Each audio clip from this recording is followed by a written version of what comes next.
每一日，我哋都喺呢一座城市入邊寫低自己嘅故事。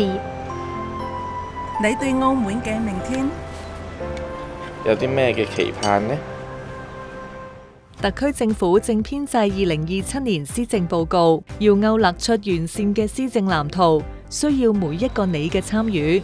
不論係透過一戶通、網上專頁、傳統信件郵遞、電話語音定係電郵，你嘅每一個想法都係推動澳門向前嘅動力。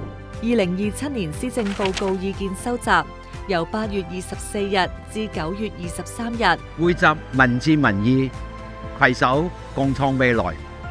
Reunir as opiniões da população para construir o futuro de mais datas.